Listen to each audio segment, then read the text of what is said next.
The power of no Hindi book summary में आपका स्वागत है। ना कहना सीखिए। ये बुक समरी किसके लिए है?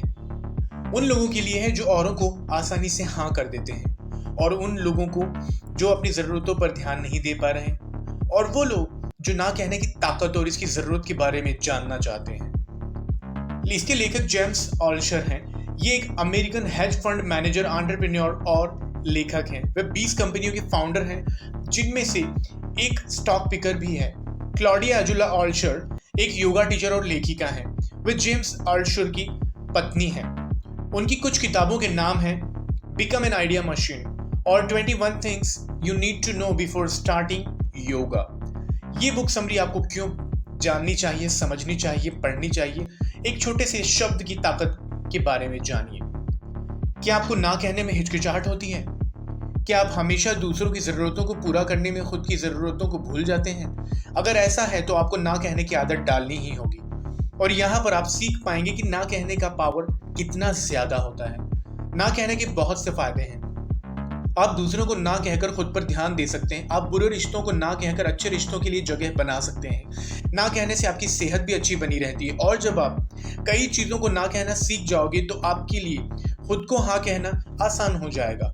इस बुक की मदद से आप इन सभी बातों के बारे में जान पाएंगे और सीखेंगे कि एक छोटे से शब्द में कितनी ज़्यादा पावर या ताकत होती है। और आप सीखेंगे कि पहला, कैसे हम बुरे रिश्तों को ना कहकर अच्छे रिश्ते बना सकते हैं। दूसरा, ना कहना किस तरह से हमारी जिंदगी में शांति और सुकून ला सकता है। तीसरा, किस तरह हर चीज के लिए शुक्रगुजार होकर खुशियां को पाई जा सकती है। बुरे रिश्तों को ना कहकर आप अच्छे रिश्तों के लिए जगह बना सकते हैं। क्या आप कभी कभी कुछ ऐसे काम करते हैं जो आपको अंदर से मार रहे होते हैं? क्या आप ऐसे लोगों के साथ रह रहे हैं जिनके साथ आप नहीं रहना चाहते? अगर हाँ, तो अब वक्त आ चुका है इन्हें ना कहने का। आप अपनी जिंदगी के फैसलों को सोच समझ कर लीजिए। आप उन लोगों से दूर रहिए जो आपकी एनर्जी या खुशी को कम या खत्म करते हैं।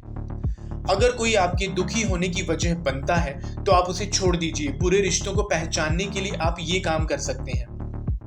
आप उन सभी लोगों की लिस्ट बनाइए जिनके साथ आप अपना कीमती समय बिताते हैं। अब आप सभी लोगों को 1 से 10 के बीच में नंबर दीजिए। अगर किसी खास व्यक्ति के साथ समय बिताना आपको बहुत अच्छा लगता है तो आप उसे 8 या उससे ज़्यादा नंबर दे सकते हैं, और अगर किसी व्यक्ति से आपको नफरत है तो उसे 5 या उससे कम नंबर दे सकते हैं। अब आप उन लोगों के साथ ज़्यादा से ज़्यादा समय बिताइए जिन्हें आपने 8 से ज़्यादा नंबर दिए हैं, और उनका साथ बिल्कुल छोड़ दीजिए जिन्हें आपने 5 या 5 से कम नंबर दिए हैं। बचे हुए लोगों के साथ आप थोड़ा बहुत समय बिता सकते हैं। इस तरह से आप बुरे रिश्तों को ना कहकर अच्छे रिश्तों के लिए जगह बना सकते हैं। रिश्ते इसीलिए होते हैं कि हम दुखी होने पर उनके कंधों पर सिर रख के अपना दुख बांट सकें। लेकिन अगर वही रिश्ते आपकी दुखी होने की वजह बन जाएं तो उन्हें छोड़ देना ही बेहतर होता है। अगर आपको कोई काम अच्छा नहीं लगता तो आप उसे मत कीजिए। अगर आप हमेशा दूसरों की ज़रूरतों के बारे में सोचेंगे और उनके काम करेंगे तो आप अपनी ज़रूरतों का ख्याल नहीं रख पाएंगे। इसीलिए बेहतर है कि आप उस काम को ना कह दीजिए जिसे आप नहीं करना चाहते। आप इस दुनिया में सबसे अनोखे हैं। आपके जैसा अंगूठे के निशान वाला कोई दूसरा व्यक्ति पैदा नहीं हुआ है। अगर आप जेफ बेजोस नहीं बन सकते तो ये मान लीजिए कि जेफ बेजोस भी आपके जैसा बिल्कुल नहीं बन सकता। ये अलग बात है कि वो आपके जैसा नहीं बनना चाहेगा या बनना चाहेगा। इसीलिए आपको पूरा हक है कि आप अपने फैसले खुद लें और वो काम ना करें जिसे आप नहीं करना चाहते। अगर आप बिना मन से कोई काम करते हैं तो वो आपके लिए दुख का कारण बन सकता है। ऐसे में यही बेहतर होगा कि आप उस काम को मत कीजिए। अगर आपको लगता है कि आपके ना कहने से सामने वाले व्यक्ति को तकलीफ होगी तो आप कुछ इस तरह से सोच सकते हैं। मान लीजिए आपको किसी व्यक्ति की ज़रूरत हो लेकिन वो व्यक्ति आपकी मदद नहीं करना चाहता हो। क्या आपको अच्छा लगेगा कि कोई आपका काम बेमन से करे? नहीं ना, बल्कि आपको लगेगा कि आप उसके लिए बोझ बन गए हैं। साथ ही आपको ये भी लग सकता है कि वो व्यक्ति आपसे नाराज हो गया है क्योंकि आप उससे अपना काम जबरदस्ती करवा रहे हैं। अब जब आपने औरों को ना कह दिया है तो वक्त आ गया है कि आप अपने बारे में सोचिए। अगर आप ये फैसला नहीं कर पा रहे हैं तो क्या आप करना चाहिए आपको? आप एक लाइब्रेरी में जाइए और अलग अलग तरीके की किताबें पढ़िए। आप वो किताबें पढ़िए जिसमें आपको रुचि हो, जिसमें आपको इंटरेस्ट हो। ऐसा करके आप अपने रास्ते ढूंढ सकते हैं। आप अपना ध्यान हमेशा अच्छी चीज़ों पर ही लगाइए और बाकी सभी चीज़ों को ना कह दीजिए। एक निराशावादी के शब्द होते हैं, आधा ग्लास खाली है। एक आशावादी के शब्द होते हैं, यानी कि एक ऑप्टिमिस्ट के शब्द होते हैं, ग्लास आधा भरा हुआ है। आप आशावादी से भी ऊपर जा सकते हैं अगर आप सिर्फ पानी पर ध्यान देकर ये सोचें कि इतने पानी से मेरी प्यास बुझ जाएगी। आसान शब्दों में कहें तो आप उस चीज पर ध्यान लगाइए जो आपके पास है, आप उसके बारे में मत सोचिए जो आपके पास नहीं है। अगर आप इसलिए परेशान हैं क्योंकि आपको प्रमोशन नहीं मिल रहा हो, तो आप ये सोचकर खुश रहिए कि कम से कम आपके पास कोई काम तो है। आप उस चीज पर ध्यान लगाइए जो आपके पास है और जिसके लिए आप शुक्रगुजार हैं। ऐसा करके आप खुश तो जरूर रह सकते हैं। इसके अलावा आप उन चीज़ों पर ध्यान हटा दीजिए जो आपको परेशान करती हैं। अगर आपने न्यूज़ में कोई कार एक्सीडेंट देखा है और वो आपको परेशान कर रही है कि कहीं कल आपका एक्सीडेंट न हो जाए, तो आप टीवी बंद कर दीजिए और कहीं घूमने चले जाइए। अगर आप अपने आसपास शोर को अनदेखा करेंगे तो आप अपने अंदर की आवाज़ को सुन पाएंगे। इससे आपको शांति मिलेगी और आप अपने आसपास के लोगों को अच्छे से समझ पाएंगे। अगर आप शांति पाना चाहते हैं तो आप अपने आसपास के हर व्यक्ति पर थोड़ी सी नज़र बनाए रखिए।